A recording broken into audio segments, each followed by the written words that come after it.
Genesis and Catastrophe by Roald Dahl. Everything is normal, the doctor was saying. Just lie back and relax.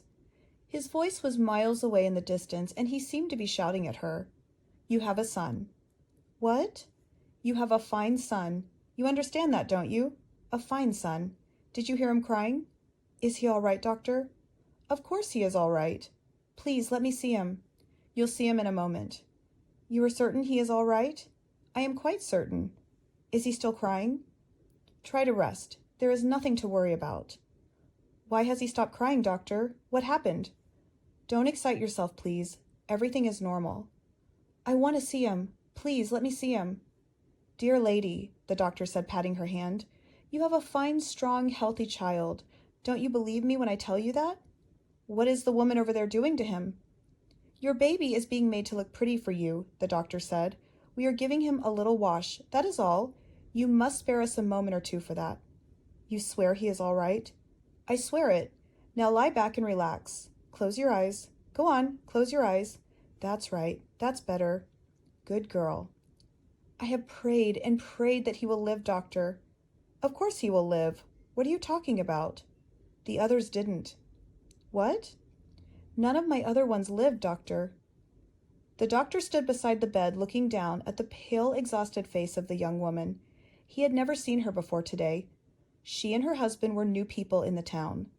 The innkeeper's wife, who had come up to assist in the delivery, had told him that the husband worked at the local customs house on the border and that the two of them had arrived quite suddenly at the inn with one trunk and one suitcase about 3 months ago. The husband was a drunkard, the innkeeper's wife had said, an arrogant, overbearing, bullying little drunkard, but the young woman was gentle and religious, and she was very sad. She never smiled.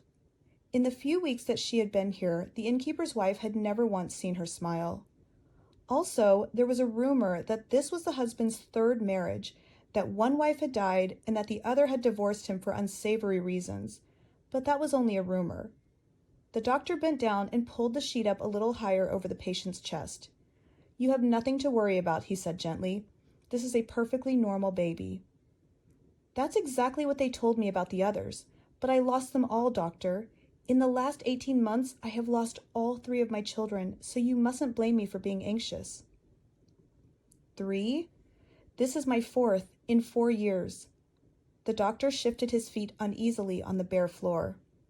I don't think you know what it means, doctor, to lose them all 3 of them, slowly, separately, one by one.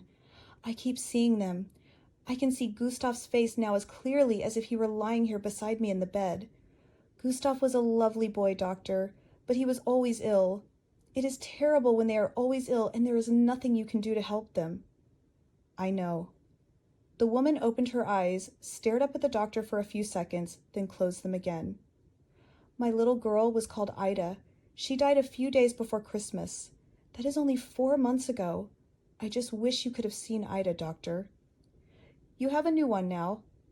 But Ida was so beautiful. Yes, the doctor said. I know. How can you know? She cried. I am sure that she was a lovely child, but this new one is also like that. The doctor turned away from the bed and walked over to the window and stood there looking out. It was a wet gray April afternoon, and across the street he could see the red roofs of the houses and the huge raindrops splashing on the tiles. Ida was 2 years old, doctor, and she was so beautiful I was never able to take my eyes off her from the time I dressed her in the morning until she was safe in bed again at night. I used to live in holy terror of something happening to that child. Gustav had gone, and my little Otto had also gone, and she was all I had left. Sometimes I used to get up in the night and creep over to the cradle and put my ear close to her mouth just to make sure that she was breathing. Try to rest, the doctor said, going back to the bed. Please try to rest. The woman's face was white and bloodless, and there was a slight bluish-gray tinge around the nostrils and the mouth. A few strands of damp hair hung down over her forehead, sticking to the skin. When she died, I was already pregnant again when that happened, doctor. This new one was a good 4 months on its way when Ida died. I don't want it, I shouted after the funeral. I won't have it. I have buried enough children. And my husband? He was strolling among the guests with a big glass of beer in his hand. He turned around quickly and said, I have news for you, Clara. I have good news. Can you imagine that, Doctor? We have just buried our third child, and he stands there with a glass of beer in his hand and tells me that he has good news.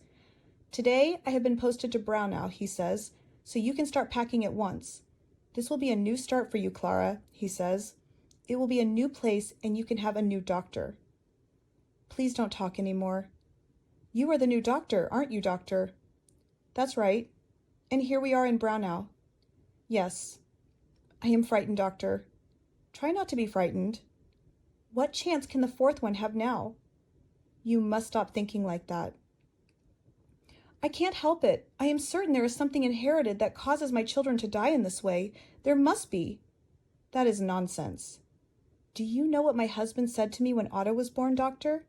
He came into the room and he looked into the cradle where Otto was lying, and he said, "Why do all my children have to be so small and weak?" I am sure he didn't say that. He put his head right into Otto's cradle as though he were examining a tiny insect, and he said, "All I am saying is, why can't they be better specimens? That's all I'm saying." And 3 days after that, Otto was dead. We baptized him quickly on the third day, and he died the same evening. And then Gustav died. And then Ida died. All of them died, Doctor. And suddenly, the whole house was empty. Don't think about it now. Is this one so very small? He is a normal child. But small? He is a little small, perhaps, but the small ones are often a lot tougher than the big ones. Just imagine, Frau Hitler, this time next year, he will be almost learning how to walk. Isn't that a lovely thought? She didn't answer this. And 2 years from now, he will probably be talking his head off and driving you crazy with his chatter. Have you settled on a name for him yet? A name? Yes. I don't know. I'm not sure. I think my husband said that if it was a boy, we were going to call him Adolphus. That means he would be called Adolf. Yes, my husband likes Adolf because it has a certain similarity to Alois. My husband is called Alois. Excellent. Oh no, she cried, starting up suddenly from the pillow. That's the same question they asked me when Otto was born. It means he is going to die. You are going to baptize him at once. Now, the doctor said, taking her gently by the shoulders. You are quite wrong. I promise you, you are wrong. I was simply being an inquisitive old man, that is all. I love talking about names. I think Adolphus is a particularly fine name. It is one of my favorites. And look, here he comes now. The innkeeper's wife, carrying the baby high up on her enormous bosom, came sailing across the room towards the bed. Here is the little beauty, she cried, beaming. Would you like to hold him, my dear? Shall I put him beside you? Is he well wrapped? The doctor asked. It is extremely cold in here. Certainly he is well wrapped. The baby was tightly swaddled in a white woolen shawl, and only the tiny pink head protruded. The innkeeper's wife placed him gently on the bed beside the mother. There you are, she said. Now you can lie there and look at him to your heart's content. I think you will like him, the doctor said, smiling. He is a fine little baby. He has the most lovely hands, the innkeeper's wife exclaimed. Such long, delicate fingers. The mother didn't move. She didn't even turn her head to look. Go on, cried the innkeeper's wife. He won't bite you. I am frightened to look. I don't dare to believe that I have another baby and that he is all right. Don't be stupid. Slowly, the mother turned her head and looked at the small, incredibly serene face that lay on the pillow beside her. Is this my baby? Of course. Oh, but he is beautiful. The doctor turned away and went over to the table and began putting his things into his bag. The mother lay on the bed gazing at the child and smiling and touching him and making little noises of pleasure. Hello, Adolphus, she whispered. Hello, my little Adolf. Shh, said the innkeeper's wife. Listen, I think your husband is coming. The doctor walked over to the door and opened it and looked out into the corridor. Herr Hitler? Yes. Come in, please. A small man in a dark green uniform stepped softly into the room and looked around him. Congratulations, the doctor said. You have a son. The man had a pair of enormous whiskers meticulously groomed after the manner of the Emperor Franz Joseph, and he smelled strongly of beer. A son? Yes. How is he? He is fine. So is your wife. Good. The father turned and walked with a curious little prancing stride over to the bed where his wife was lying.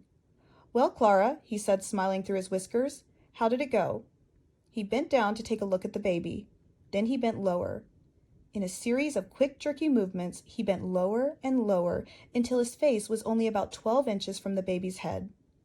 The wife lay sideways on the pillow, staring up at him with a kind of supplicating look. "He has the most marvelous pair of lungs," the innkeeper's wife announced. "You should have heard him screaming just after he came into this world." "But my God, Clara." "What is it, dear?" "This one is even smaller than Otto was." The doctor took a couple of quick paces forward. "There is nothing wrong with that child," he said. Slowly, the husband straightened up and turned away from the bed and looked at the doctor. He seemed bewildered and stricken. "It's no good lying, doctor," he said. "I know what it means. It's going to be the same all over again." "Now you listen to me," said the doctor. "But do you know what happened to the others, doctor?" "You must forget about the others, Herr Hitler. Give this one a chance." "But so small and weak." "My dear sir, he has only just been born." "Even so." "What are you trying to do?" cried the innkeeper's wife. "Talk him into his grave?" "That's enough," the doctor said sharply. The mother was weeping now. Great sobs were shaking her body. The doctor walked over to the husband and put a hand on his shoulder. "Be good to her," he whispered. "Please, it is very important." Then he squeezed the husband's shoulder hard and began pushing him forward surreptitiously to the edge of the bed. The husband hesitated. The doctor squeezed harder, signaling to him urgently through fingers and thumb. At last, reluctantly, the husband bent down and kissed his wife lightly on the cheek. "All right, Clara," he said. "Now stop crying." "I have prayed so hard that he will live, Alois." "Yes." "Every day for months I have gone to the church and begged on my knees that this one will be allowed to live." "Yes, Clara, I know." 3 dead children is all that I can stand. Don't you realize that?" "Of course." "He must live, Alois. He must. He must. Oh God, be merciful unto him now."